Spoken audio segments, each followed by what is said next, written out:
tonight we don't talk about dragons, or kings, or lost cities. Tonight, we climb. The air is cold and damp, smelling of the North Sea, of wet earth, and of something older, the scent of massive, seasoned oak timbers slowly breathing in the pre-dawn dark.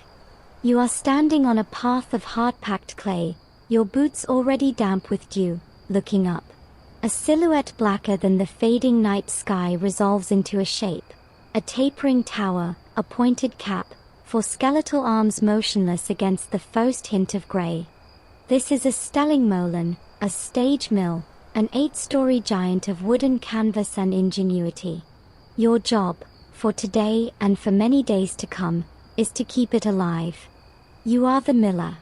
And you probably won't survive this, not the climb, or the grinding, deafening hours, but the sheer, unrelenting responsibility of it. One missed check, one ignored creak, and this beautiful, kinetic machine could tear itself into 10,000 splinters, taking your livelihood, and possibly you, with it. So, before you get comfortable, take a moment to like the video and subscribe, but only if you genuinely enjoy what I do here. Now, dim the lights, and let's ease into tonight's journey together. You don't wait for the sun. You feel it coming, a subtle lightening in the east over the polder, the vast, flat expanse of reclaimed land that stretches to the horizon. The wind, your constant partner and perpetual adversary, is a steady, murmuring presence from the southwest. It's a good working wind, as your father would have said. Not so fierce it'll strain the timbers, not so gentle it's useless. You've already been awake for an hour, drinking a bitter brew of roasted grain, feeling the familiar knot of anticipation in your stomach. This is the universal truth of the pre-industrial world.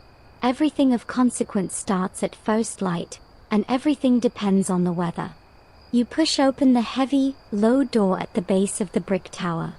The interior is a cavern of shadows, smelling profoundly of flour dust, old wood, and the faint, metallic hint of the machinery above. It's a smell that has seeped into the very bricks, into your clothes, into your skin. You'll carry it to your grave. You don't light a lantern yet. You know this space by touch and memory. Your hand finds the first rung of the ladder, not a staircase, but a series of steep, open ladders that climb through holes in the heavy wooden floors, like ascending through the guts of a wooden whale. The first climb is always the coldest. The rough-hewn oak is smooth in patches from generations of hands doing exactly this. You climb past the silent, hulking shapes of the millstones on the stone floor, past the bin floor where grain waits in sacks, your breath beginning to cloud in the chill air. You emerge onto the stelling, the encircling wooden gallery that gives this mill its name. It's like stepping onto the deck of a ship riding a sea of grass. The view is breathtaking, even in the gloom, endless rectangles of field and canal, the geometric perfection of Dutch land management.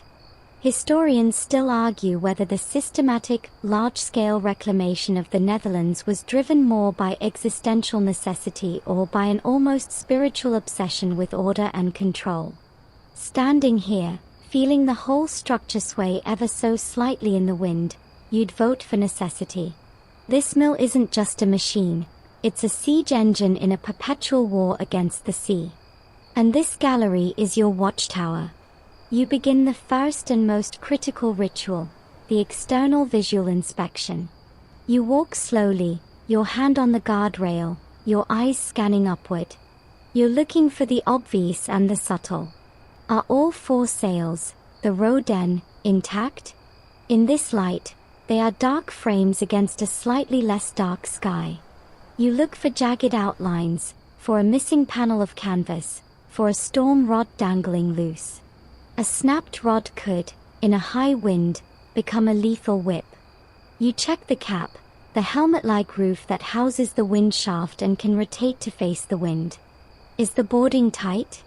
Are the shingles secure? You listen, too. Not just to the wind, but to the mill itself. A healthy, stationary mill has its own quiet music, the groan of timbers settling, the faint tap-tap of a loose bit of metal, the sigh of the wind through the gallery slats. This daily dawn patrol is non-negotiable. It is the foundation upon which every other task is built. A widely accepted historical fact is that the economic might of the Dutch Golden Age was built literally on these wooden foundations. Grain mills fed the cities, sawmills built the ships, and fulling mills finished the cloth that made the republic rich. But that might crumbles if a miller neglects his morning look around. You complete the circuit, your initial anxiety easing slightly. Nothing looks amiss. The sky is now a pale, watery blue. The first birds are singing in the reed beds of the drainage ditch below. The mill is ready, and so are you. Your real work is about to begin, not with a bang, but with a careful, methodical climb back down that ladder, your mind already cataloging the sounds and sensations you'll need to monitor once the giant awakens. The silence is about to end. Your initial circuit complete, you don't go back inside just yet. You linger on the gallery, leaning against the sturdy rail, your eyes now performing a closer, more intimate scan of the mill's exterior. This isn't a casual glance, it's a diagnostic. The morning light, though still soft, is your ally, casting long shadows that can reveal deformities invisible in the flat gray of dawn. You start with the sails, those 4 60-foot-long wooden arms that are the mill's lungs and muscles. Each is a complex latticework of timber, the sail bars, the crossbars, the hemliths, and from this lattice, the sailcloth will later be spread. You look for cracks, especially where the bars meet the massive stock, the main beam that is bolted directly to the wind shaft inside the cap. A crack here isn't a repair, it's a crisis. You see none, just the familiar, solid grain of well-seasoned pitch pine. But your attention is drawn to the storm rods, those long iron bars that run the length of each sail, tied to the lattice with iron wire. Their job is to stiffen the sail against the wind's fury, to prevent it from twisting itself into a wreck. You check each wire connection, looking for rust that has weakened a link to the point of snapping. You also look for something more insidious, shiny, polished patches on the rods or the wood near them. That's a sign of movement, of chafing, a tiny, persistent dance between iron and wood that, over months, can wear a groove deep enough to compromise the integrity of the whole assembly. It's a lesson in the relentless physics of this place. Nothing here is ever truly still, and stillness, when you find it, is often a warning. You shift your gaze to the brickwork of the tower. The bricks are a deep, mottled red, laid with the famous Dutch precision. But you're not admiring the craftsmanship. You're looking for cracks, for damp patches, for signs that the immense, shifting weight of the cap and sails above is straining its stone foundation. A vertical crack might be settling. A zigzagging, step crack is more serious, hinting at movement. You see a few hairline fractures, old friends sealed with mortar that's a slightly different shade. You note a new damp spot near the base, likely from the recent rains, and a faulty gutter on the cap, that goes on the mental list for later. Then you look up at the cap itself, that fantastical, boat-like hood that houses the mill's brains. The shingles are oak, overlapping like scales. You scan for any that are curled, split, or missing. A missing shingle is a direct invitation for rain, and water inside a mill is a thief of friction and a bringer of rot. You spot one near the peak that looks suspiciously lifted. You'll need to get up there. Which brings you to the most daunting exterior task, inspecting the wind reef, the rim of the cap where it meets the top of the tower. This is the mill's moving joint, the place where the entire rotating cap, weighing tons, rides on a circular track of oak or, if you're lucky and relatively prosperous, of iron. To check it, you have to climb. There's a second, smaller ladder bolted to the side of the cap, leading up to its peak. You take a breath, and up you go. The ladder sways with you, a disconcerting give that never feels normal. From the top, the view is dizzying, the polder spread out like a map. You ignore it, kneeling on the rough shingles, your fingers finding purchase in the grooves. You lean over the edge to peer at the wind reef. You're looking for wear, for splintered wood, for the dark, greasy grime that should be evenly distributed. A patch of clean, raw wood is a bad sign. It means pressure is concentrated there, grinding away. Today, it looks good, a consistent ring of grime, well oiled from last week's maintenance. But your eyes catch something else. A pigeon's nest, a messy bundle of twigs and feathers, wedged between a cap stanchion and one of the sail stocks. It's a seemingly minor issue, but it's not. Birds are more than a nuisance. This is the lesser-known, slightly amusing historical detail. Millers and birds were in a constant, low-grade war. Birds loved mills for the shelter and the spilled grain. But their nests were fire hazards near dry timber, and their droppings were corrosive, accelerating rot. More catastrophically, a bird, or worse, a flock, could startle and fly into the moving sails, causing a sudden, unbalanced shock load that could snap a bar. So, you sigh, a dry, humorless sigh, and carefully, methodically, dismantle the nest, tossing the twigs over the side to flutter down to the ditch below. The eggs, sadly, follow. It's a small, ruthless act of preservation. The historian in you might note that this endless skirmish with nature's trespassers is a tiny, feathered metaphor for the entire Dutch project, maintaining perfect, human order against a world constantly trying to reclaim its messy, chaotic self. You give the clean spot a quick rub with the stub of grease tallow you keep in your pocket, a preventative measure, and then carefully descend back to the gallery. The exterior has passed its exam, with only a lifted shingle and a thwarted avian real estate venture to report. The mill's skin is sound. Now, it's time to listen to its heart. You descend from the gallery, the morning chill now replaced by the deeper, more profound cool of the mill's interior. You light a small, shuttered lantern, its flame casting jumping shadows on the massive brick cylinder walls. Your destination is the very top, the holy of holies, the cap. This is where the wind's raw, invisible force is first captured and translated into a grinding, circular might. The final ladder leading up into the cap is the steepest, almost vertical, and you climb it with the practiced ease of a sailor going into the rigging, your lantern hooked on your belt. You push open the trapdoor and haul yourself into another world. The space is smaller than you'd think, a wooden womb packed with geometric violence. The air is different here, thick with the smells of hot grease, old wood, iron, and the peculiar, sweet metallic scent of friction. The dominant feature is the windlass, the wind shaft. It's a colossal oak log, over 2 feet thick, sheathed in iron where it matters most. It enters the cap from the front, where the sails are bolted to its protruding ends, and runs straight through this space, supported by enormous wooden blocks called the vozigel and actazil. This shaft is the mill's backbone, the first recipient of the wind's passion. And it's not silent. Even at rest, the wood groans softly under its own immense weight. You lay a hand on it. It's cool and solid, a reassuring presence. Your first task here is the brake. Wrapped around a section of the wind shaft is a giant wooden brake wheel, like the rim of a colossal wagon wheel.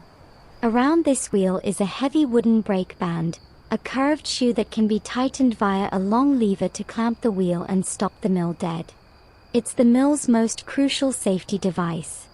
You check the lever's mechanism, ensuring it moves freely without slack.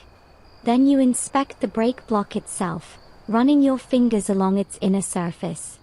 It's lined with Wilgentinin, willow wood, a softer material chosen specifically because it creates immense friction without sparking against the oak of the wheel.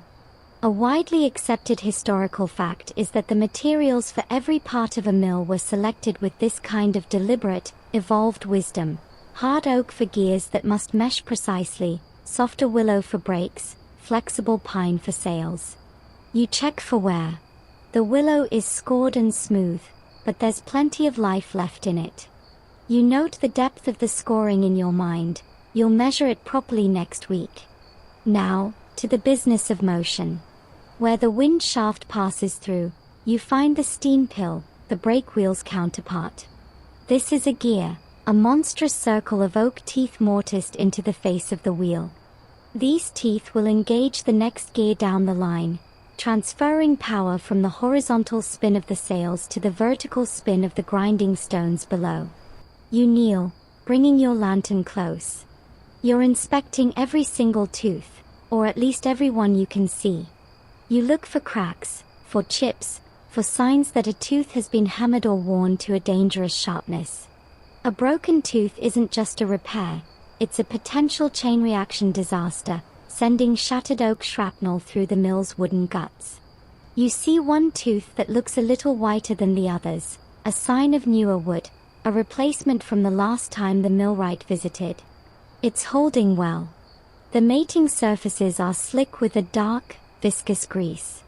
You take your grease pot and a stiff brush, and you apply a fresh, thin layer to each tooth you can reach, the smell of tallow and linseed oil filling the confined space.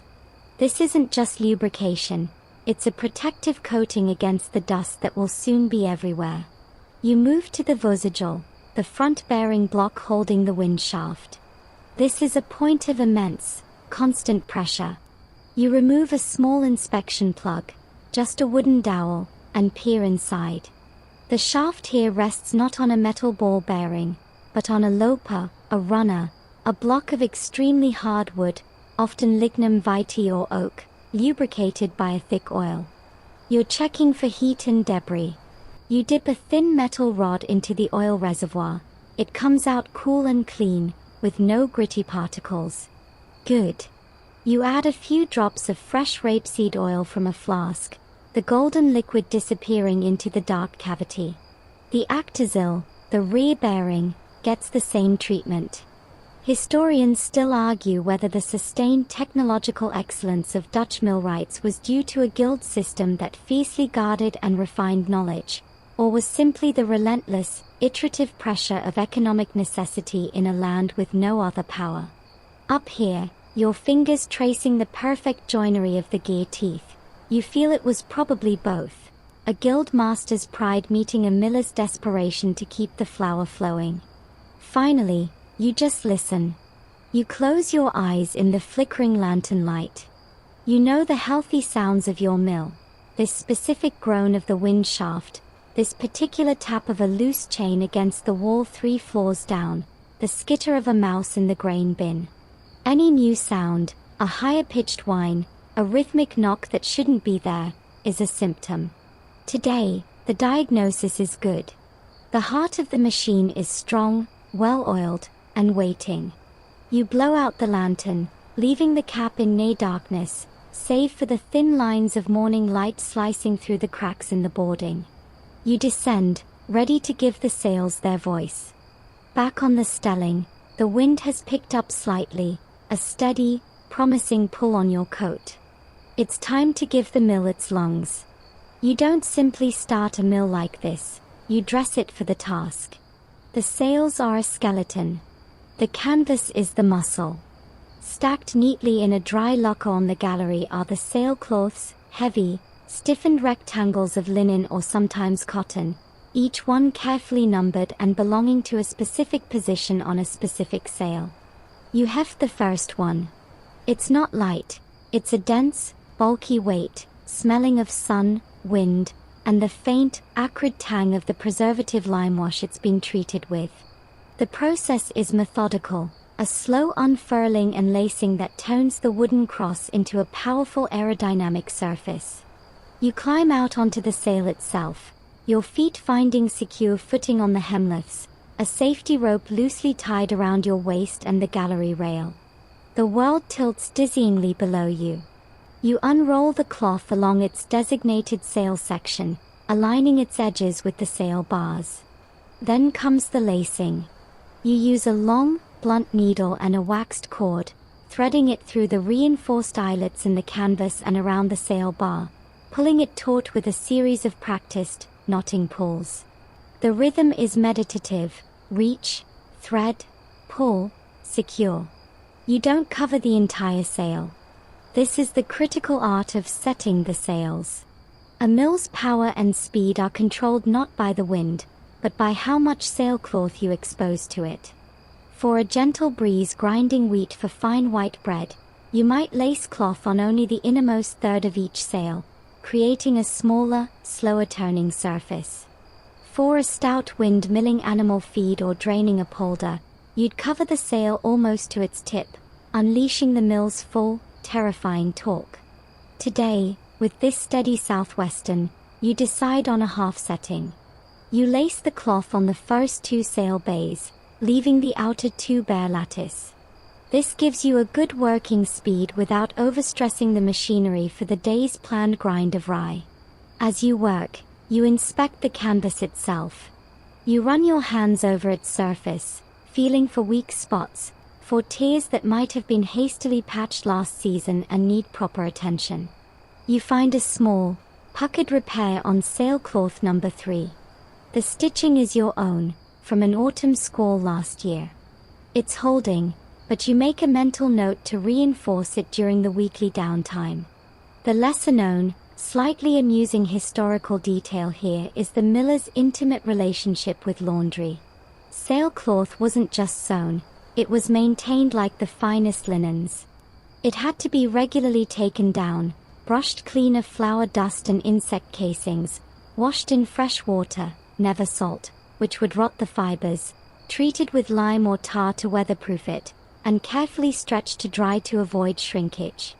A miller's wife or daughter was often just as crucial to the operation as the miller himself, her expertise in textiles directly linked to the capture of wind.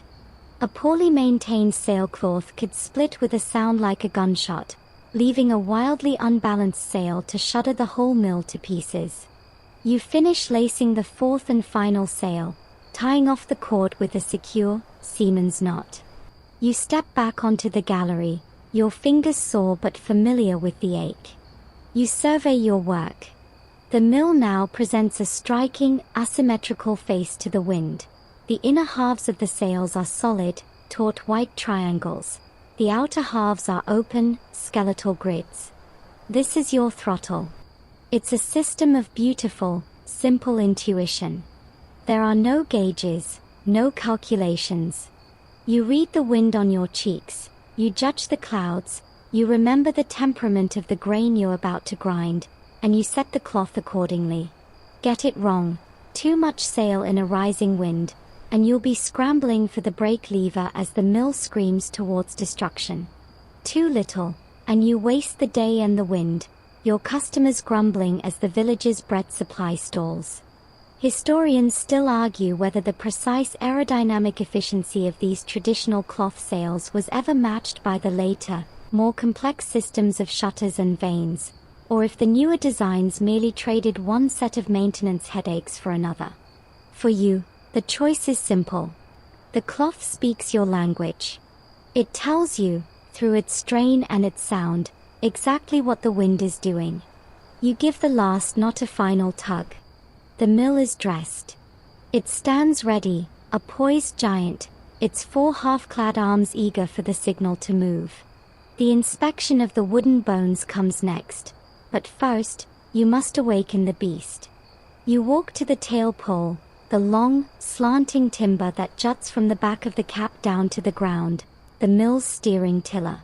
You release its anchoring chain. The mill is now free to turn its face to the wind. You take a deep breath, the taste of canvas dust and coming rain on your tongue.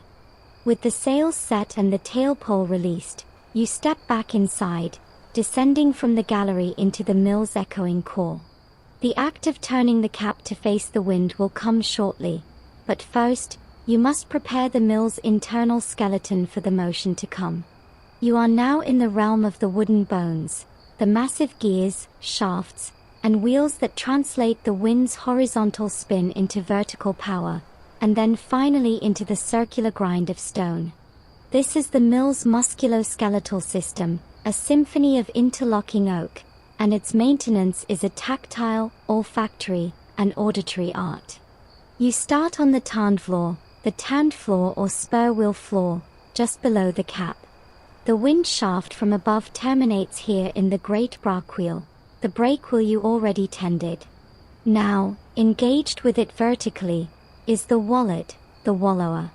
This is the first gear to change the axis of rotation, a smaller but immensely stout cog that sits on the top of the coningspill. The king post, the main vertical shaft that runs like a spine down the center of the entire mill. You run your hands along the teeth of the wallower. The engagement must be precise. Too loose and the teeth will clatter and chip, too tight and they'll bind and generate dangerous heat. You check the tanned, the wooden teeth, for any fresh splintering. You listen to the silence, imagining the deep, rhythmic chunk chunk chunk this junction will make when in motion, a sound that vibrates up through your boots. Following the king post down, you come to the ronsel, the pit wheel. This is another gear, a giant horizontal circle of teeth that transfers power from the vertical king post to the vertical cam wheel or stone nut, which ultimately drives the millstones. The scale is breathtaking. Each tooth of the pit wheel is an individual block of oak, meticulously shaped and wedged into the wheel's rim. You have a small hammer, its head wrapped in leather. You tap each tooth you can reach. A solid, healthy tooth returns a firm, dead thud. A cracked or rotten tooth gives a hollow, higher-pitched tick.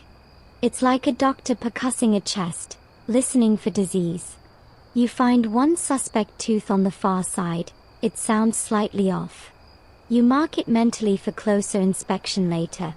It will require crawling over and under the wheel, a dusty, precarious job. The air here is thick with the smell of ancient wood and the tar you use as a preservative. In a bucket, you have a mix of pine tar and whale oil, a pungent, black goo.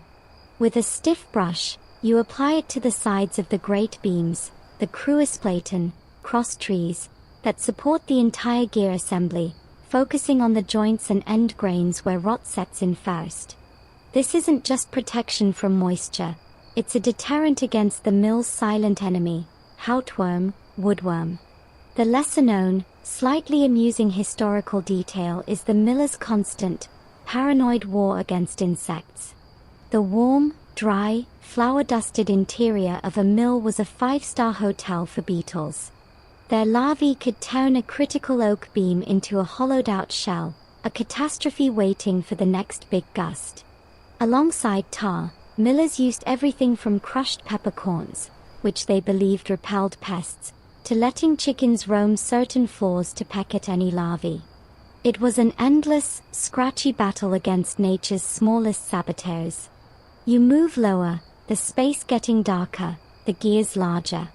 The king post continues down, driving other machinery if your mill is a multitasker, perhaps a sack hoist or a grain elevator. Each connection point, each bearing block where a shaft turns, requires attention. These blocks, often made of lignum vitae or a hardwood like elm, are lubricated with tallow or a thicker grease. You check for wear, for the tiny, abrasive wood dust that signals the block is being ground away. You clean out the dusty old grease with a hooked pick and pack in the new, your hands becoming slick and blackened. A widely accepted historical fact is that the gear ratios in these mills were marvels of pre-industrial engineering, allowing for precise control over the speed of the millstones. But that precision was entirely dependent on the miller's relentless maintenance of these wooden contact points. A worn tooth or a sloppy bearing didn't just reduce efficiency, it introduced vibration, and vibration in a structure under immense torsion was the beginning of the end. You finish your round, your ears tuned to the creaks and sighs of the stationary frame. The wooden bones are sound, tarred against rot, inspected for worms, and greased for motion. They are a testament to the millwright's craft, a craft of understanding not just how to build, but how a thing will wear, and how to help it wear gracefully. The skeleton is ready. Now, you must feed the giant its breakfast of grain, and that means ensuring its teeth, the millstones, are sharp and true. Descending past the great gears, you enter a different sensory world, the stone floor. The air here is perpetually hazed with a fine, golden dust that coats every surface in a soft, fragrant powder. It's the smell of crushed grain, of earth and sunshine stored in seed, and beneath it, the sharper, mineral scent of flint. This is where the wind's labor is made tangible. Dominating the room are the millstones themselves, a pair of massive, circular quarries of stone, encased in a wooden vat called the stone casing. The lower stone, the bedder, is fixed. The upper stone, the loper or runner, is the one that spins, its textured face hovering a precise, paper-thin distance above its stationary partner. But before a single kernel of rye can be fed into the eye of the runner stone, you have a more fundamental task. The stones must be dressed. Grinding grain is an act of controlled abrasion, not crushing. The surfaces of the stones are not smooth. They are carved with a precise, radial pattern of shallow grooves called furrows and the flattened ridges between them called lands. Over hours of grinding, these edges dull. Flour quality degrades. The stones begin to glaze, their pores clogging with compacted starch. They must be sharpened. And so, periodically, you must perform het curven, the cutting.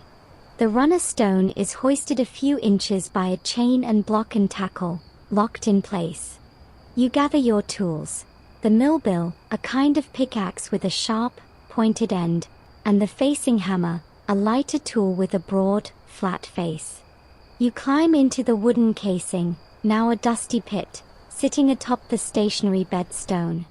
The pattern is your guide, a map carved into the rock. You begin with the mill bill, your muscles falling into an ancient rhythm. Tap tap scrape. You run the point along the bottom of each existing furrow, clearing out impacted flour and stone grit, deepening the channel just a hair. The sound is a crisp, high-pitched tick-tick-tick, a stark contrast to the coming thunder of operation. This is meticulous, deafeningly loud work. The stone dust you raise is silicate, harsh on the lungs. You wear a damp cloth over your mouth and nose, your eyes squinted against the particulate fog. After recutting the furrows, you turn to the lands. With the facing hammer, you dress the surface. You don't smooth it, you peck it. You strike the stone with the hammer's face at an angle, creating a new, rough, sharp surface of tiny peaks and valleys, a rust. This roughness is what does the grinding, shearing the grain kernels into flour as they are swept from the center to the periphery by centrifugal force. A widely accepted historical fact is that the quality of flour, and thus bread, for entire communities depended on this backbreaking, skilled maintenance. A poorly dressed stone produced hot, gritty flour that baked into dense, dark loaves. A well-dressed stone yielded cool, fine, white flour, the stuff of prosperity and status. You work for what feels like hours in your dusty cocoon, the world narrowed to the arc of your hammer and the emerging, crisp geometry of the stone's pattern. The lesser-known, slightly amusing historical detail is the profound superstition that surrounded millstones. They were often given names, like Old Greasy or the Whisperer. It was considered terrible luck to let them come to a complete stop on a Saturday night. They should be left turning slowly, grinding the devil's grain.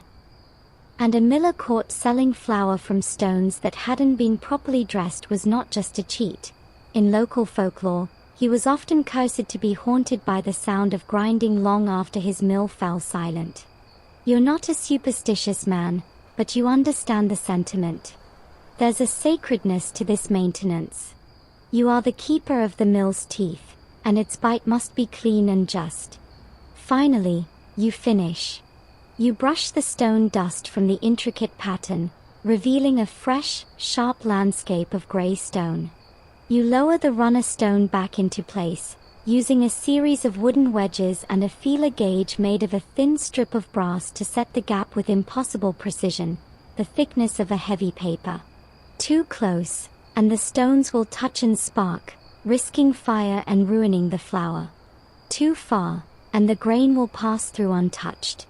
You set the tentering mechanism, the clever system of weights and levers that will automatically maintain this gap as the stone wears down during grinding. You blow a pile of stone dust from your palm. The stones are dressed. They are hungry. Historians still argue whether the peak of milling technology was actually reached in the 18th century with these traditional stones and wooden gears, arguing that the introduction of iron and steam, while more powerful, sacrificed a nuanced understanding of the grain itself. Sitting in the quiet, dust-filled casing, you'd be inclined to agree. You climb out, your clothes ghostly white, your ears ringing with the memory of 1,000 tiny hammer strikes. The mill guts are prepped. Now, you must confront its most terrifying specter, the ever-present possibility of fire.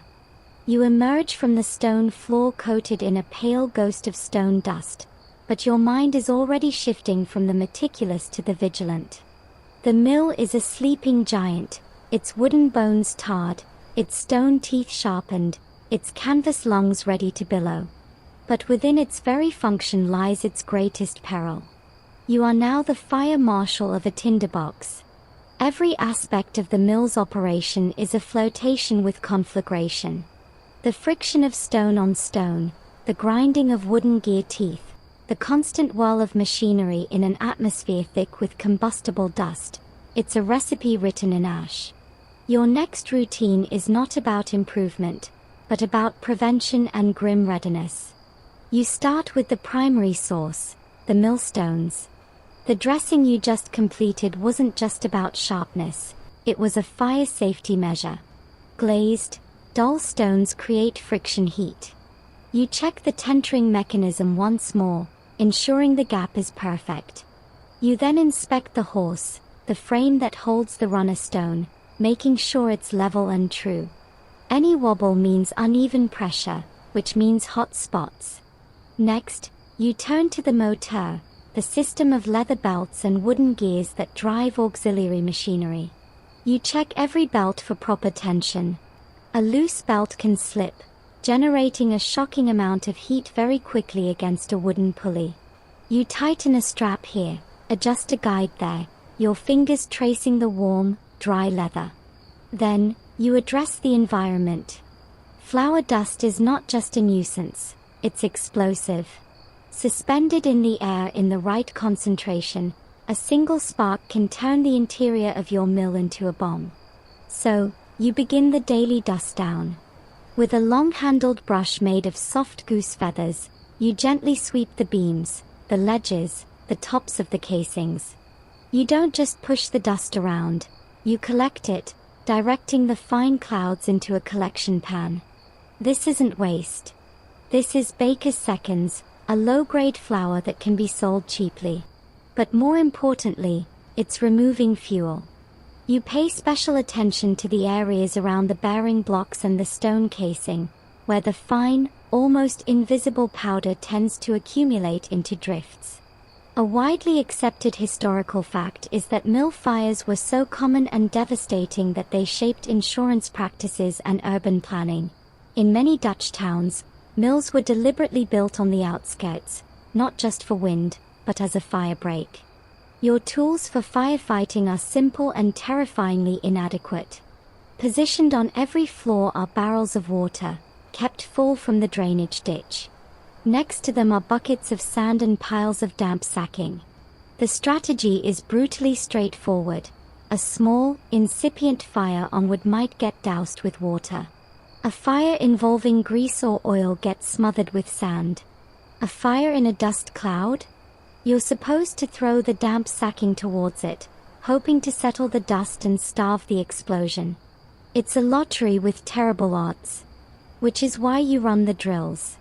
Once a month, you practice. You imagine a spark from the stone nut. You shout the alarm to your absent apprentices, grab the correct bucket, sand, not water, and simulate dousing the imaginary blaze at the bearing block. You check the accessibility of the barrels, ensuring no sack of grain has been lazily leaned against them. You test the pliability of the damp sacks. If they've dried out, you re-wet them. This ritual is somber and devoid of humor. The lesser-known, slightly amusing historical detail is the mill cat's unofficial role in fire prevention. While dogs were common in workshops, mills almost always kept cats. The reason was twofold: to control grain-eating mice, yes, but also because cats were thought to be uniquely sensitive to rising heat and the first smells of smoke. An agitated cat, especially one fleeing downward from the cap, was considered an early warning system. Your own cat, a scarred, taciturn Tom named Smolder, currently naps in a sunbeam on the gallery, utterly failing to look vigilant. You still trust his instincts more than your own nose sometimes. Historians still argue whether the incredible proliferation of windmills in the Netherlands, despite the spectacular risks, was a testament to Dutch pragmatism or a form of collective societal gamble, where the economic payoff was deemed worth the recurrent, catastrophic losses. Standing with your hand on a cool water barrel, looking up at the labyrinth of dry timber, you feel it is neither. It's simply the job. The fear is a tool, like your mill bill. It keeps you sharp, it keeps you sweeping, it keeps you checking the brake block for willow ware. You complete your round, the mill now feeling not just like a machine, but like a managed risk. The air is a little clearer, the dust hazards minimized. Smule stretches, unimpressed. It is time. The mill is as safe as you can make it. The wind is calling. You must now go back to the gallery and perform the most dynamic act of maintenance there is, turning the entire mill to face the wind. The theoretical preparations are over. The mill is inspected, dressed, and as safe as you can make it. Now, you must marry it to the wind. You ascend back to the stelling, the gallery now feeling like the bridge of a wooden ship. The wind is still from the southwest, but it's shifted a few degrees, coming more directly over the line of poplars that mark the distant canal. The sails, with their half-set cloth, are currently facing roughly east, presenting their narrow edge to the wind's force. They are dormant. To awaken them, you must turn the entire cap, and the 4 massive sails attached to it, until the sails face the wind squarely. This act, called crewing, is the most physical and profound routine maintenance of the day. You are manually aligning a multi-ton structure with an invisible, shifting force. You walk to the tail pole, the long, sloping timber that acts as the mill's giant lever. It's anchored now only by a light chain. You release it completely. The mill is free to turn. The mechanism for turning depends on your mill's design. If you're lucky and relatively modern, you have a Vlaamsvang, a fantail. This is a small, secondary set of sails mounted at the rear of the cap, at a right angle to the main sails. When the main sails are not perfectly facing the wind pushes on the fantail, causing it to rotate and automatically turn the cap into the wind. It's a beautiful, self-regulating piece of engineering. You check its miniature sails and gears, ensuring they are free of bird nests and cobwebs. Today, however, the wind isn't strong enough to engage the fantail reliably. You'll have to do it the old-fashioned way, by hand. You grasp the tail pole, a beam as thick as your thigh, and begin to walk. It's not a matter of brute strength, but of leverage and timing. You're not pushing the cap directly. You're using the tail pole to wind a chain or rope around a windlass, a capstan, mounted on the gallery, which slowly winches the cap around. You lean into it, your boots scrabbling for purchase on the wooden planks. At first, nothing happens. Then, with a deep, groaning protest from the oak track and the iron rollers beneath the cap, it begins to move. The sound is immense, a low, grinding shudder that vibrates through the entire tower. You can feel it in your teeth. This is the sound of inertia being overcome. You walk in a slow, steady circle, the chain gathering on the capstan. The world rotates around you. The line of poplars slides across your field of vision. The mill isn't just turning, you are reorienting the entire landscape. This is the moment of connection. As the sails begin to present their flat, cloth-covered surfaces to the wind, you feel it. A slight tension enters the structure. The groaning of the cap track takes on a new note. A sailcloth flaps once, a sharp, percussive crack. You stop winding. You lock the capstan. Now, you listen and watch. The sails are almost, but not quite, square to the wind. They begin to turn, lazily, hesitantly, moving a few feet before rocking back. The mill is hunting, searching for the sweet spot. You make tiny adjustments using a smaller lever attached to the tail pole, nudging the cap a fraction of an inch left or right. This is the art. You are not just facing the wind, you are balancing on it. A widely accepted historical fact is that the development of the fantail in the 18th century was a revolutionary labor-saving device, but it also divorced the miller from this intimate, physical dialogue with the wind. Older millers distrusted it, believing an automatic device could never feel a veering wind as sensitively as a man on a tail pole. They had a point. As you make your micro-adjustments, you're reading 100 signals. The song in the taut sailcloth, the feel of the wind on your right cheek versus your left, the way the cap wants to drift. You find the spot. The sails catch evenly. They begin a slow, majestic, clockwise rotation. The wind is no longer just a sound or a feeling. It is now a visible, measurable power, captured in the endless sweep of those four great arms. The lesser-known, slightly amusing historical detail is the miller's tan. Because a miller spent so much time on this windward side of the gallery, facing outward to watch the sails and the weather, one side of his face, usually the left, given the common rotation, was perpetually more weathered and ruddy than the other. It was a badge of the trade, as recognizable as a sailor's gait. You feel the wind on your own left cheek now, a constant pressure. The mill is alive. The great brake wheel above you begins to turn, its shadow sweeping across the gallery in a regular, ticking rhythm. The deep chunk of the wallower engaging the brake wheel teeth resonates up through the planking. The wooden bones are in motion. The maintenance now shifts from preparation to monitoring, a dance of constant, attentive listening. But first, before you feed the grain, there is one more universal ritual to perform, the weekly anointing of every moving part with oil. The mill is alive. The sails carve their great circles against the sky with a rhythmic whoosh whoosh whoosh. The brake wheel turns above you, a monolithic shadow in the cap, its teeth engaging the wallower with a deep, satisfying chunk that pulses through the timber like a heartbeat. The sound is no longer a collection of isolated creaks, but a symphony, a loud, vibrating, flower dust symphony. Your work now enters a new phase, maintenance in motion. And the first order of business in a turning mill is the weekly oiling. This isn't a spot treatment, it's a prescribed liturgical route, a systematic anointing of every point where wood grinds on wood, or iron spins in its housing. You collect your oiling kit, a selection of oil cans, one for light rapeseed oil, one for thicker tallow grease, a set of rags, and a long-spouted can for hard-to-reach bearings.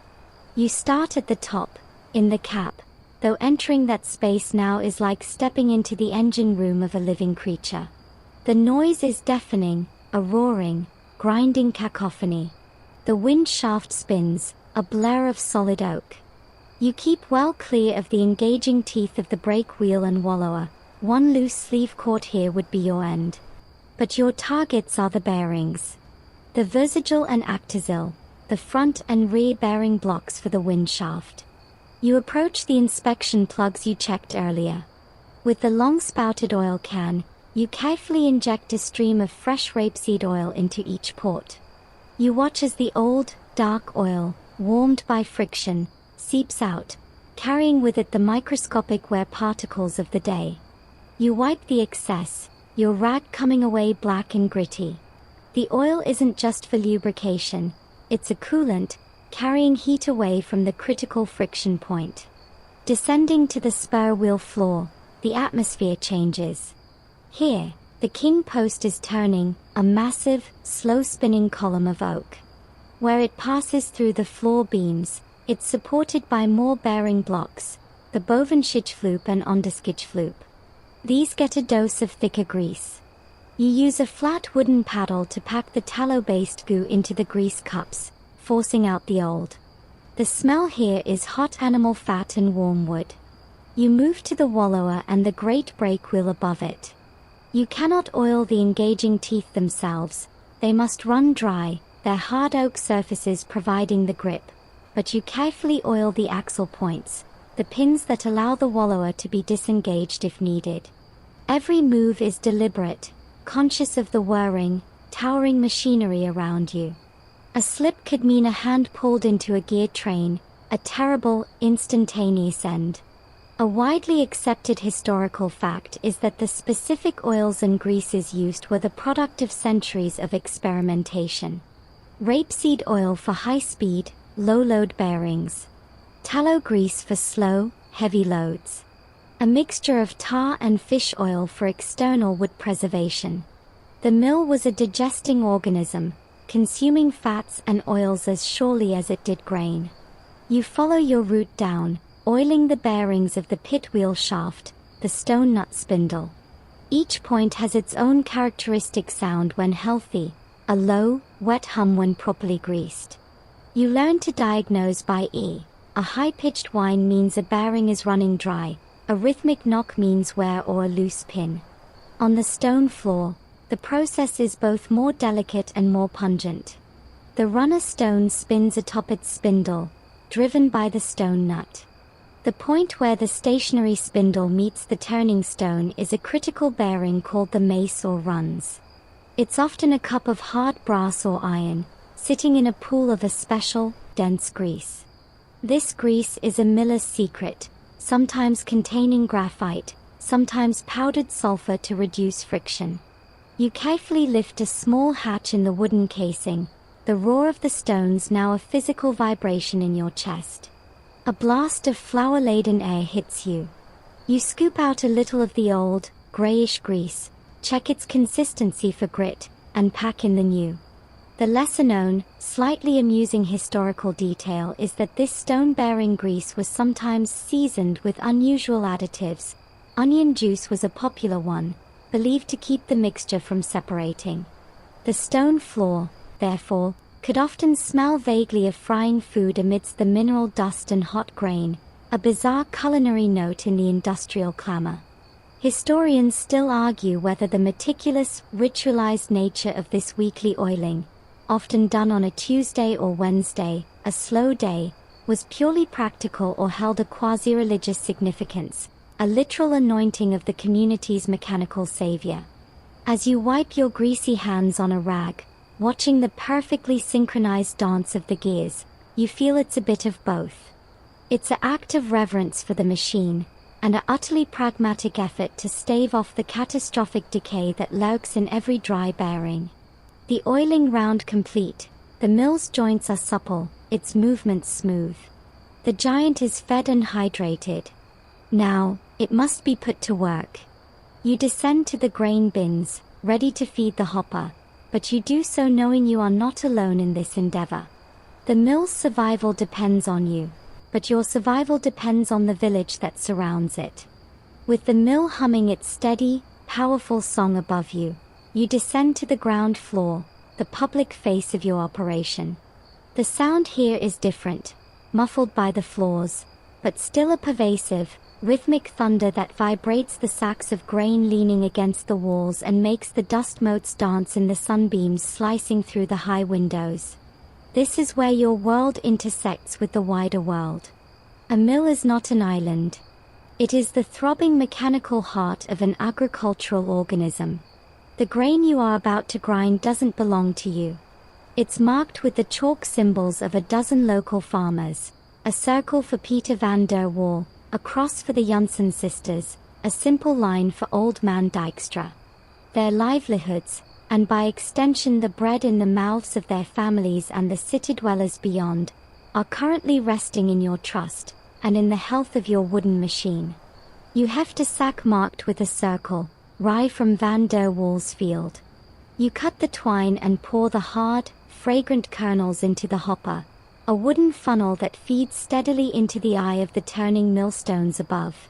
The process is engaged. But your maintenance role now expands beyond grease and hammers. You are now the quality control technician, the diplomat, and the community accountant. As the first flour begins to whisper down the chute into the waiting meal trough, you catch a handful. You let it run through your fingers.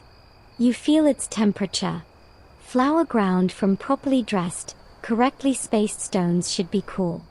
Warm flour means the stones are too close, creating friction heat, which robs the bread of rising power and risks fire. You rub it between your thumb and forefinger, judging its texture. Too coarse, and the stones need adjusting. Too fine and hot, and they are dangerously tight. This batch is perfect, cool, granular, smelling of earthy rye. You make a note in the ledger, Van der Waal, rye, 1 sack, good grind. This ledger is as much a part of the mill's maintenance as the tar bucket. In it, you record not just who brought what and how much flour they took away, but also the conditions, the wind strength, the sail setting, any peculiarities in the grind. This data is how you diagnose the mill over the long term. If 10 farmers complain of gritty flour in 1 week, the problem isn't their grain, it's your stone dressing. If the mill seems sluggish in a good wind, perhaps the wallower teeth are worn. The community, through its collective grain and its collective gossip, is your early warning system. A farmer's wife tasting her new bread is performing a vital maintenance check. The door opens, letting in a blade of daylight and the smell of damp earth. It's young Klaus, the blacksmith's apprentice, delivering a repaired storm rod. He stays to watch the sails turn, his face upturned in awe, as it has been since he was a boy. You offer him a drink of buttermilk. He tells you the news. The cooper's daughter is to be married, a ewe lamb twins over at the pastor's field, and the shipment of Baltic oak for the new canal lock is delayed. This is not idle chatter. This is the information network that maintains the social fabric within which your mill operates. The delay of oak might mean the millwright will be busy with the lock project and unavailable if your king post develops a crack. You file the information away. The mill's health depends on the health of the entire village ecosystem. The smith who repairs your metal, the carpenter who can fashion a temporary sail bar, the farmer who will lend a horse to haul a new millstone when the time comes. A widely accepted historical fact is that the Dutch polder mills, especially, operated under complex waterboard governance, where every landowner had a stake and a responsibility. For your grain mill, the governance is more informal but no less real. You are trusted because you are skilled, and because your family has been here for generations. That trust is your most vital tool. It means when you say the mill must be stopped for 3 days to recut the great brake wheel, the farmers will grumble but they will accept it. They know you are not just maintaining a machine, you are maintaining the rhythm of their lives. The lesser known, slightly amusing historical detail is the miller's toll. Your payment wasn't always in cash, it was often a percentage of the flour, taken physically from the meal trough. This molenaarsloon was your wage. But it was also a point of eternal suspicion.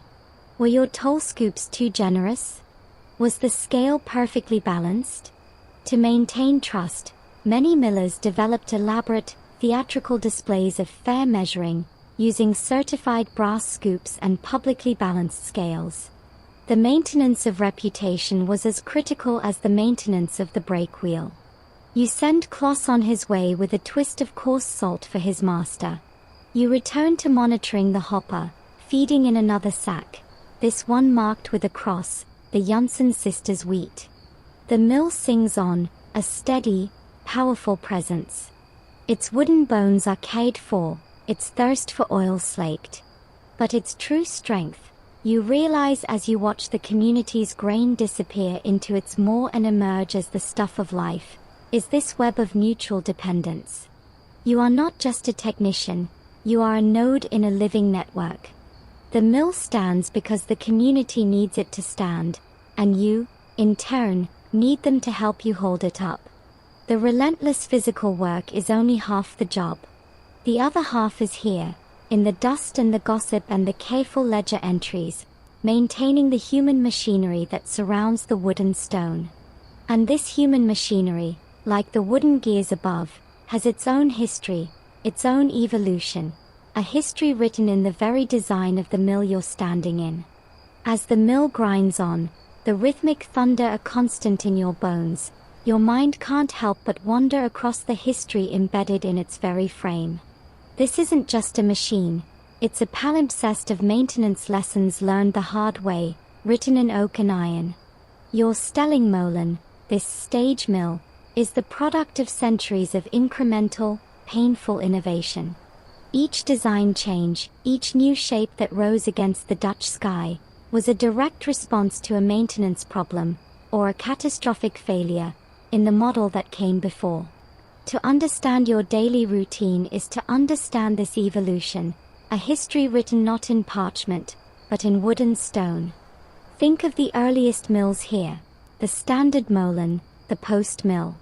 An entire wooden box, containing all the machinery, balanced and pivoted on a single, gigantic central post. To turn it into the wind, you pushed a massive tail pole, physically swinging the whole house around. The maintenance nightmare is obvious. The entire weight of the mill bore down on that one post, a point of immense, concentrated stress that would wear, rot, and eventually fail. Keeping that post sound was a life or death obsession. Then there was the problem of space. The cramped interior made repairing the great gears a contortionist's hell. The post mill was a brilliant start, but it was a maintenance-intensive, fragile beast, forever on the verge of toppling over if its wooden knee braces, the Kausen, gave way. So, they evolved. The Windmills, the hollow post mill, was an attempt to solve the space issue by putting some machinery in a fixed base.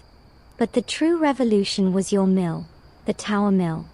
By building a sturdy, fixed brick or stone tower, they solved the stability problem at a stroke. The only moving part became the cap. Now, the immense weight was distributed beautifully down the tower walls. The maintenance focus shifted from a single, terrifying pivot point to the circular track of the wind reef and the mechanism for turning the cap. It was a trade-off. You no longer feared the mill collapsing, but you now had to maintain a perfect, circular track and a system of gears or chains to rotate a multi-ton cap. Your weekly greasing of the cap's rollers is the direct descendant of that evolution. A widely accepted historical fact is that the proliferation of these tower mills in the 16th and 17th centuries directly enabled the large-scale reclamation of the inland lakes like the Beemster and the Schermer, creating the iconic Dutch landscape.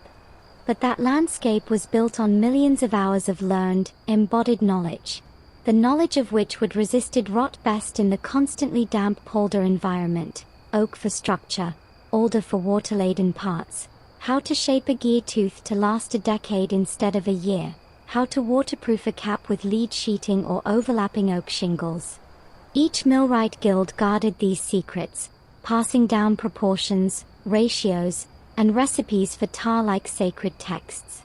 The design variations tell their own maintenance stories.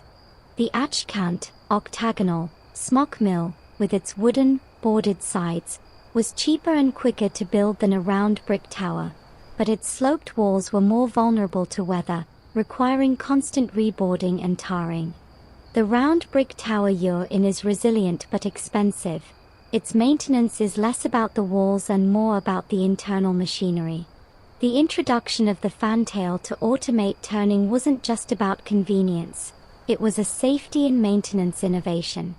It prevented the mill from being caught in a sudden wind shift and running away with the sails facing the wrong direction, a situation that could strain the brake mechanism to its breaking point. Every improvement was a lesson from a previous disaster. The lesser-known, slightly amusing historical detail is the role of shipwrights in mill design. In a country with more sailors than foresters, it was natural that the people who built complex, wind-reliant wooden structures, ships, would turn their hands to mills. They brought with them the language of sails and rigging, the understanding of canvas and rope, and the shipbuilder's eye for a joint that could flex under stress without failing. That's why parts of a mill have names like cap, like a ship's cockpit, rudder, yard, like a sail yard, and to-work, rope work. Your mill, in many ways, is a wooden ship marooned on a brick hull, and your maintenance is that of a ship's carpenter on a vessel forever battling the storm. Historians still argue whether the peak of windmill technology was a destination or a journey constantly interrupted by the coming of steam. As you listen to the perfect mesh of the pit wheel and the stone nut, a mesh achieved by a millwright with an adze and a mallet, you feel the journey is the point. Each splintered gear, each cracked post, each mill burned to the ground taught the next generation how to build, and therefore how to maintain, a slightly better one. Your daily rituals are the living expression of that centuries-long conversation between Dutch craftsmen and the relentless wind. And that conversation, like any long-term relationship, eventually boils down to a brutal accounting of time and money. The mill turns, the flour flows, and with every rotation of the sail, you are engaged in a silent, constant calculation. It's a ledger more pressing than the one for Farmer van der Waals rye. This is the ledger of time versus money, of preventative care versus catastrophic loss, and its columns are measured in hours of your life and the guilders in your lockbox. Maintenance is not a virtue in a windmill. It is an economic imperative with a terrifyingly narrow margin for error. Every minute you spend oiling a bearing is a minute you are not grinding grain, not earning your molenaarsloon. Yet, every minute you skip oiling that bearing could lead to a seized spindle, a fire, a shattered gear, a loss of earnings measured not in minutes, but in months. You feel this tension in your shoulders as you perform the next task, checking the vang, the brake system, while the mill is under load. You climb back to the spur wheel floor, the noise of physical war. You watch the brake wheel spin, a mesmerizing blur of wood and shadow. You're listening for a change in the pitch of its engagement with the wallower, a sign the wooden teeth are heating or wearing unevenly. This is time spent not doing something productive, but it is arguably the most productive thing you can do. A widely accepted historical fact is that the profitability of a mill was astonishingly fragile. Many millers lived on the edge of debt, their income as variable as the wind. A week of calm skies could be financially devastating. Therefore, a major breakdown during a period of good wind wasn't just an inconvenience. It was a direct threat to your family's survival. Your preventative maintenance is, in essence, an insurance policy where the premium is paid in your own sweat and the dividends are survival. This calculus dictates every decision. That slightly suspect tooth on the pit wheel you noted earlier. Do you stop the mill now to inspect it, losing an hour of precious grinding time on a steady wind? Or do you wait for the scheduled stoppage at the end of the day, gambling that it will hold? You decide to wait, but you will check it the moment the sails are still. The lifted shingle on the cap is another entry in this ledger. Leaving it could mean rain seeping in, rotting a beam over time. Fixing it means stopping the mill, hauling ladders and tools up to the cap, and losing perhaps 2 hours of grind. But the long-term cost of rot is a new beam, a millwright's fee, and days of lost work. The math is clear. You will fix the shingle today, after the last sack is ground, even though you'll be exhausted. The maintenance of the present is an investment in the future of the mill and of yourself. This pressure breeds a specific kind of ingenuity, a make-do-and-mend philosophy that borders on artistry. You don't replace a worn leather belt if you can stitch it. You don't commission a new oak gear tooth from the millwright if you can carve a temporary one from a piece of seasoned elm yourself. buying a few more weeks of operation until the millwright's scheduled visit. Your workshop in the base of the tower is a museum of these temporary fixes. Odd-shaped wooden patches, home-forged metal straps, bottles of homemade concoctions for treating canvas or preserving rope. The lesser-known, slightly amusing historical detail is the miller's reputation as a borderline hoarder. Nothing was thrown away. A broken sail bar might become a set of new brake blocks. Worn-out millstones, too thin to grind grain, were cut in half and used as curbstones or foundation blocks, their secondary life a testament to the value squeezed from every last bit of material. This wasn't sentimentality, it was a brutal economic calculation.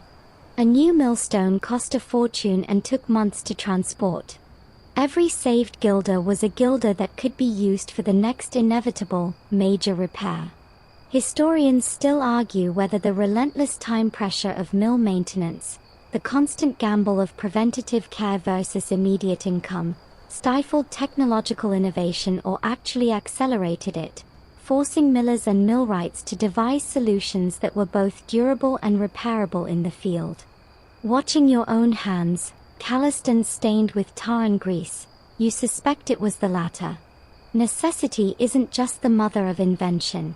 She's a harsh foreman who demands that the invention be fixable with a hammer, a chisel, and a piece of scrap wood before lunch. You finish your listening check, satisfied the brake is holding true. The economic engine grinds on. But you know, in your gut, that the ledger's balance is precarious. You are managing the slow, predictable wear. You are not prepared for the sudden, catastrophic entry, the kind that comes not from neglect, but from the random malice of stressed materials. That entry is about to be made. The afternoon wind holds steady, a perfect milling breeze. You're in the rhythm of it now, feeding the hopper, checking the flour, making small adjustments to the grain feed with a wooden tap. The mill's song is a constant, reassuring roar. And then, a new note. It's not a scream, not a crack. It's a deep, rhythmic thud that cuts through the harmonic grind, a jarring offbeat that resonates up from the very bones of the mill. It's coming from the cap. Your blood runs cold. This is not the sound of scheduled maintenance. This is the sound of something breaking now. You scramble up the ladders, your heart hammering against your ribs. The thud repeats with every revolution of the sails, whoosh whoosh whoosh thud. In the cap, the noise is terrifying. The great wind shaft is still turning, but it's no longer a smooth blur. It has a shudder, a visible wobble at the point where it enters the cap from the front. You don't need a millwright to diagnose this.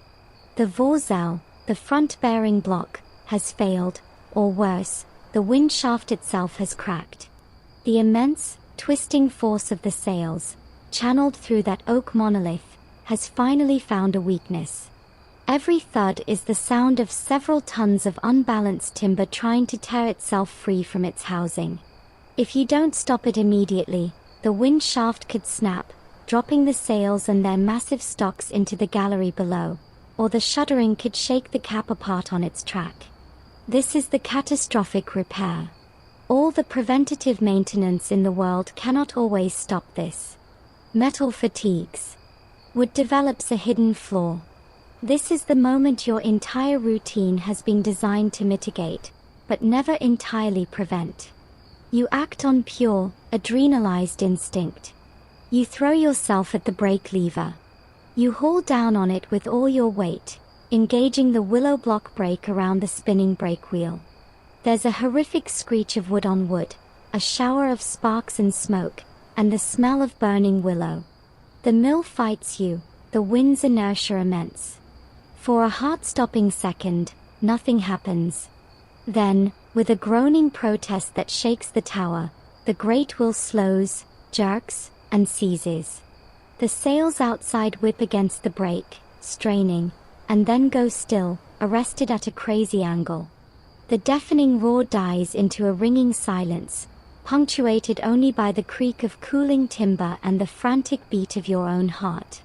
The emergency is contained, but the crisis has just begun. The mill is dead in the water during a perfect wind. The grain in the hopper is only half ground. You have to assess the damage, and you cannot do it alone. You descend, your legs shaky, and send the boy who helps you on Saturdays running to the village. You need the blacksmith. You need strong backs. You need, if God is willing, the traveling millwright to be within a day's ride. This is where the community ledger you've been maintaining pays its desperate dividend. Within the hour, men begin to arrive. The smith with his tools, farmers Peter and Jan, the carpenter.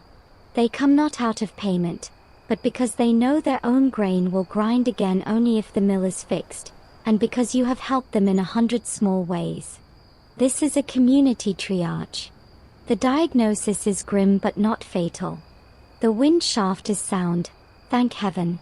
But the lignum vitae bearing block in the Vorzel has shattered, unable to take the lateral strain any longer. The steel collar around the shaft at that point is also scored. The repair will be a marathon. The smith will have to forge a new collar.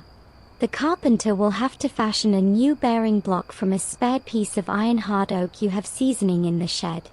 But first, the colossal weight of the wind shaft and sails must be supported so the broken pieces can be removed. This involves building a temporary timber cradle, using block and tackle to take the strain, an operation requiring every man and every bit of rope in the village. The lesser known, slightly amusing historical detail is the millwright's feast. When a catastrophic repair was underway, the miller's wife was expected to feed the entire ad hoc crew, often for days. It became a point of pride to provide a steaming pot of stew, hard cheese, and Geneva, turning a disaster into a grueling, communal party. Your wife is already directing neighbors in the kitchen, her face set in determined resignation. Historians still argue whether the communal labor model for mill repairs was a testament to social cohesion or a form of subtle economic coercion, where the village's dependence on the mill obligated them to free labor. As you watch the blacksmith's furnace glow in your own yard, and see the farmer's sons hauling timbers they'd rather be using for fences, you don't care about the theory. You see only the practice, a network of mutual need, activated in a moment of crisis. The maintenance of the mill has just expanded from a solitary, daily ritual to a village-wide, sleepless sprint. It will take 3 days of relentless, coordinated effort. 3 days of lost grinding. 3 days where the economic ledger bleeds red. But the alternative, a dead mill, is unthinkable. As the sun sets on the first day, with the wind shaft secured in its cradle and the broken block pried out, you feel a weary gratitude. The machine can be saved. But this event is a harbinger, a loud, painful reminder that your war against entropy is a losing one in the long run. A new kind of wind is rising, not from the sea, but from the workshops of England, and it carries the smell of coal smoke. The broken bearing is repaired. The village effort triumphed. The new block of seasoned oak, shaped by the carpenter and polished with grease by the smith's strong hands, sits snug in the Vorzel. The wind shaft turns true again, the shuddering thud gone, replaced by the familiar, solid groan. You restart the mill, the sails catching the wind with their old, majestic certainty. Flour flows once more. But something has shifted, and it's not just in the timbers. The crisis was a shock to the system, a reminder of fragility. And as you resume your routines, your eyes keep drifting to the horizon, not to watch for weather, but for a different kind of smoke. It's the mid-19th century, and the news comes not just by cart but now by telegraph and newspaper. In the cities, and even in some larger villages, new mills are rising. They are built of iron and brick, squat and powerful, crowned not with canvas sails but with chuffing steam cylinders. They are steam-powered mills. They don't wait on the wind. They grind day and night, in calm or storm. Their consistency is a siren song to the merchants who supply the growing cities. Your maintenance of the windmill now enters its most agonizing phase, the maintenance of relevance. You are no longer just fighting rot and wear, you are fighting progress. You see it in the ledger first. A few of your larger customers, the bakers who supply the nearby town, begin to take their best wheat to the new steam mill a half-day's journey away. They pay a little more, but they get a guaranteed volume and a whiter, more uniform flour, ground by steel rollers instead of stones. Your molenasrun dips. The economic calculation, which has always been about time versus money, now has a terrifying new variable, obsolescence. Do you invest your skysguilders in replacing the old wooden pit wheel with a cast iron one, for greater efficiency? Or do you hoard the money, knowing that the very act of investment might be throwing good money after a dying technology? The maintenance decisions become existential. Every task is shadowed by the question, for how long? When you tar the beams, you wonder if you are preserving a monument or a relic. When you painstakingly rehem a sailcloth, you imagine the factory-woven canvas on the steamer's boilers, never needing to be taken down and washed. The wind, your ancient partner, feels less like a force of nature and more like a fickle business associate who fails to show up for critical appointments. A widely accepted historical fact is that the transition from wind to steam power was not instantaneous but a slow, regional squeezing out, where windmills clung on for niche tasks, grinding animal feed, draining specific polders, long after they'd lost the battle for the commercial bread flour market. You are living in that squeezing. Yet, you persist. Your routines become acts of defiance, of identity. You are the miller. This is your mill. The community around you, though shrinking, still depends on you for their daily bread, for the feed for their cows. The steam mill can't match your price for a single sack of a farmer's own rye. There is a loyalty, a texture to your relationship and your flour that the impersonal steam mill cannot replicate. The lesser-known, slightly amusing historical detail from this twilight era is the rise of the show mill.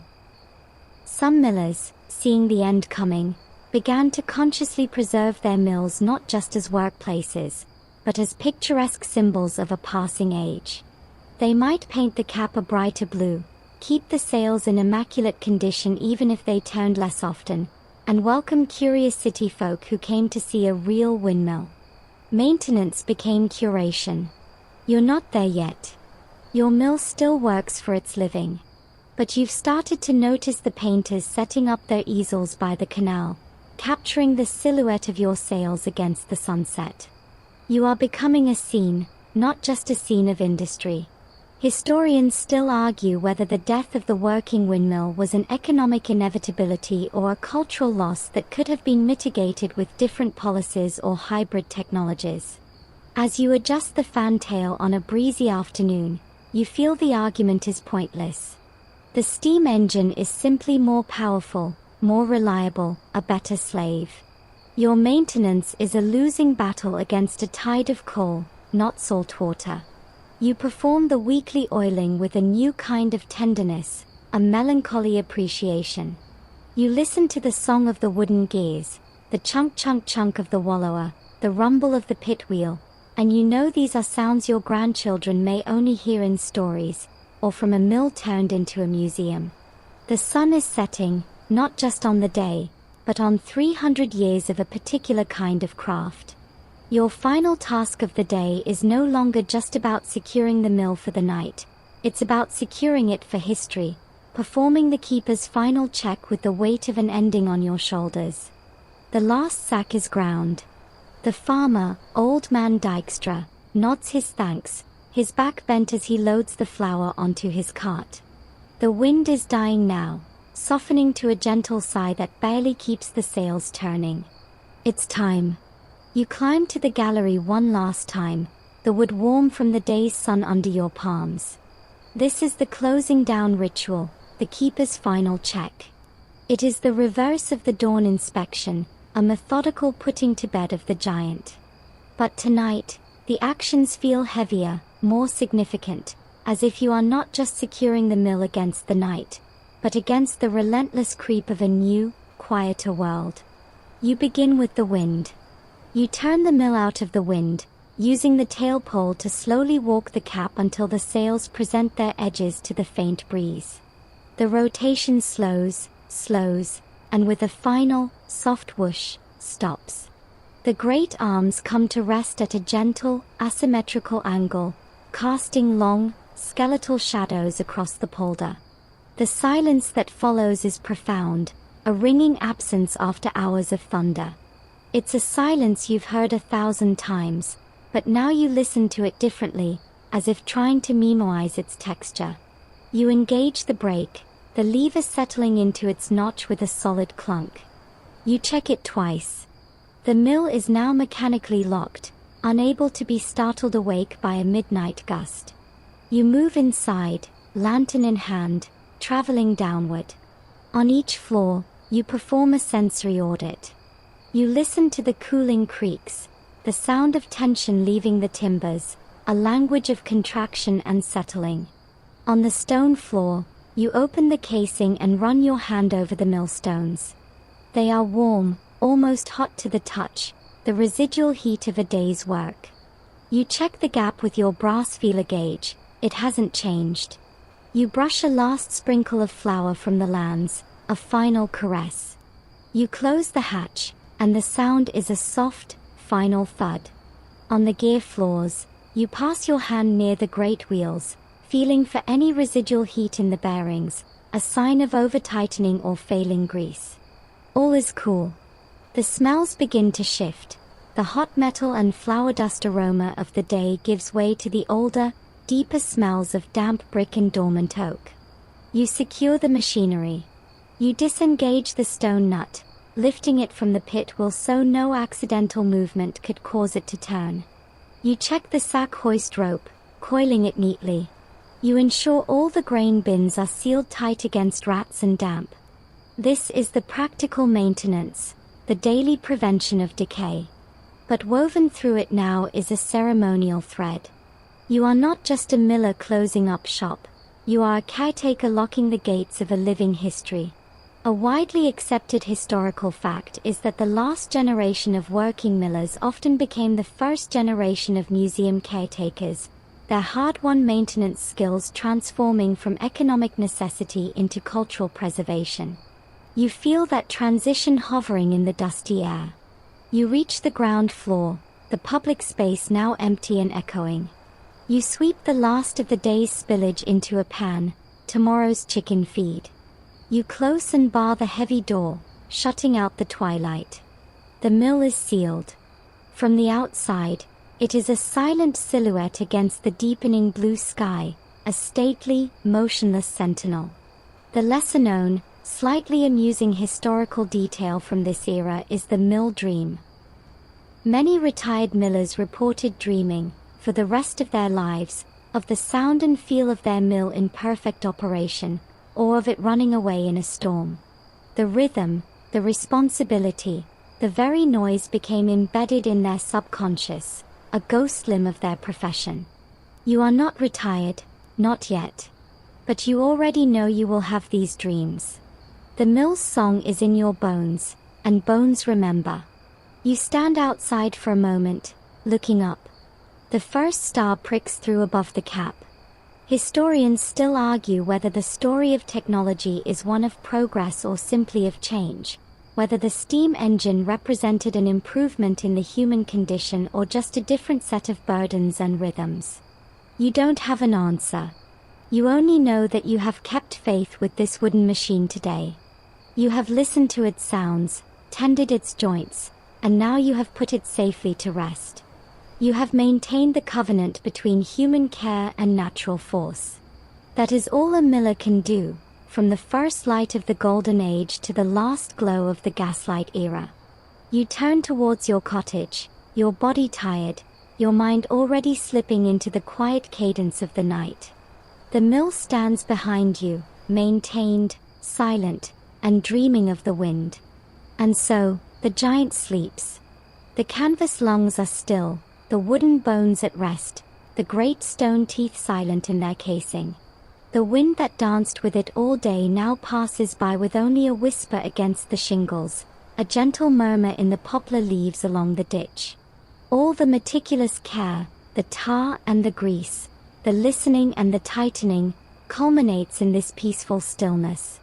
The tension leaves the timbers, beam by beam, and you can feel that same release in your own shoulders, in the quieting of your mind that has been tracking 100 sounds and sensations. The relentless, precise world of the mill, of gaps measured in paper-thin brass, of sails set to a specific quarter of the wind, softens now into the generous, forgiving dusk. The geometric polder, so stark and purposeful under the sun, blurs into shades of blue and gray, its ditches reflecting the first hesitant stars. The mill is no longer a machine to be managed, but a silhouette, a peaceful monument to order and patience against the vast sky. It has done its work, and you have done yours. The careful, loving attention you gave it today is enough. It is secure. It is whole. It will be there in the morning, waiting for the light in the wind, and for your hands once more. For now, let the image fade. Let the sounds of creaking wood and flapping canvas dissolve into the soft, dark quiet. Let the smell of flour and hot grease be carried away on the night air, leaving only the clean scent of dew on grass. And let the deep, rhythmic turning of the world carry you away from tasks and tools, into a rest as profound and deserved as the mill's own silent vigil. The sails are still. The work is done. All is well.